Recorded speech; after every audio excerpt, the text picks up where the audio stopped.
بسم اللہ الرحمن الرحیم الحمدللہ رب العالمین اللہم صلی وسلم وبارک علی من اسمہ سیدنا و مولانا محمد احمد حامد محمود حبیبی النبی الامی رؤوف الرحیم وعلی آلہ و اصحابہ اجمعین وبارک وسلم صلی علیہ۔ معزز سامعین کرام، السلام علیکم ورحمۃ اللہ وبرکاتہ۔ معزز سامعین کرام، آج ہم بڑے ہی ایک اہم موضوع کے ساتھ آپ کے سامنے حاضر ہوئے ہیں کہ کوئی بھی وظیفہ یا کوئی بھی ہم عمل کرتے ہیں تو اس کو کرنے کا طریقہ کار کیا ہے، اور دوسری بڑی ہی اہم بات کہ کیا قرآن مجید فرقان حمید کا کوئی بھی وظیفہ یا عمل کرنے سے کیا نقصان ہو سکتا ہے، یہ آج کا ہمارا موضوع ہے۔ اس کے اوپر آج ہم بات کریں گے۔ تو جن احباب نے ابھی تک ہمارا چینل دیور شریف اس کو سبسکرائب نہیں کیا، وہ برائے مہربانی اس کو سبسکرائب بھی کر لیں تاکہ ہماری ہر نئی آنے والی ویڈیو اس کا نوٹیفیکیشن بر وقت آپ تک پہنچ سکے، اور ان ویڈیو کو صدقہ جاریہ سمجھتے ہوئے دوسروں کے ساتھ بھی اس کو شیئر کیا کریں، اور لائک کے بٹن کو دبانا مت بھولیے گا۔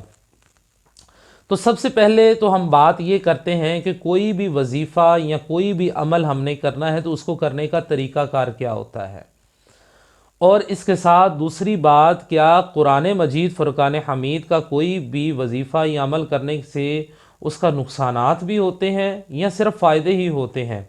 تو دیکھیں کہ کوئی بھی آپ وظیفہ کر لیں، اگر تو وہ قرآن اور حدیث سے ہٹ کر ہے، قرآن پاک میں یا حدیث شریف، ان دونوں میں قرآن یا حدیث ان دونوں میں اس کا کوئی ذکر نہیں ہے، تو وہ آپ کو نقصان ہی کرے گا، وہ آپ کا فائدہ نہیں کر سکتا۔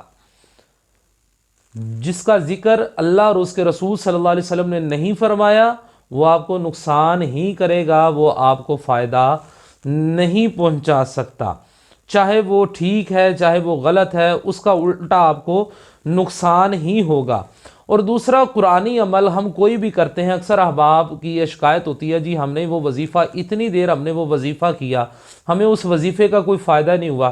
ایسا ہو ہی نہیں سکتا کہ بندہ قرآن پڑھے اور قرآن اس کو فائدہ نہ پہنچائے۔ اللہ نے جب قرآن میں فرما دیا ہے ذالک الکتاب لا ریب فیہ، کہ یہ وہ کتاب ہے جس میں کوئی شک اور شبہ ہے ہی نہیں، تو پھر آپ کہتے ہیں جی ہمیں اس سے فائدہ کوئی نہیں ہوا۔ تو فائدہ آپ کو صرف اور صرف اس صورت میں نہیں ہو سکتا کہ جب آپ اس کے قرائن کو پورا نہیں کرتے ہیں۔ یاد رکھیں، قرآن مجید فرقان حمید کا کوئی بھی وظیفہ کرتے ہیں، کوئی بھی آپ عمل کرتے ہیں، تو اس کے ساتھ چند چیزیں جو ہوتی ہیں وہ شرط ہوتی ہیں، اور وہ شرط کون سی چیزیں ہوتی ہیں؟ سب سے پہلے کہ آپ نے 5 وقت کی نماز کو اپنا معمول بنانا ہے۔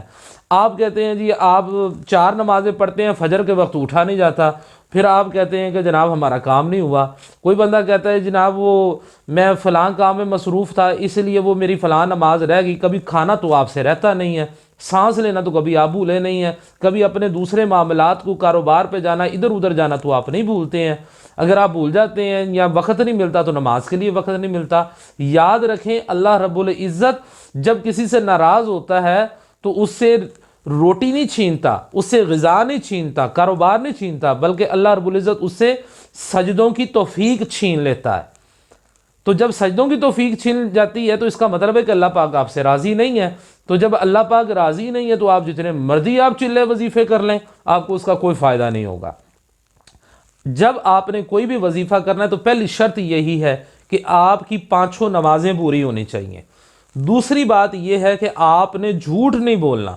جب آپ جھوٹ بولتے ہیں تو اللہ قرآن میں فرما رہا ہے لعنت اللہ علی الکاذبین، کہ جھوٹوں پر اللہ کی لعنت۔ اب جس پر اللہ کی لعنت برس رہی ہے، چاہے وہ اس کو کسی ہی کام میں جھوٹ بولنا پڑ گیا ہے، تو وہ جب اس کے اوپر اللہ کی لعنت برس رہی ہے تو وہ بندہ کہے جی میں نے تو وہ وظیفہ اتنے دن کیا، میرا وہ کام ہی نہیں ہوا، اور چھوٹو جی یہ تو بابا ہی فراڈی ہے۔ بابا فراڈی نہیں ہے، کیونکہ آپ نے اس کے قرائن کو پورا نہیں کیا ہے، آپ قرآن کے اوپر پورا عمل ہی نہیں کر رہے ہیں، تو پھر اس میں اس بیچارے پیر کا، اس بابے کا کیا قصور ہے؟ جب آپ قرآن کے، حدیث کے قرائن کو پورا نہیں کر رہے، اس وظائف کے قرائن کو پورا نہیں کر رہے۔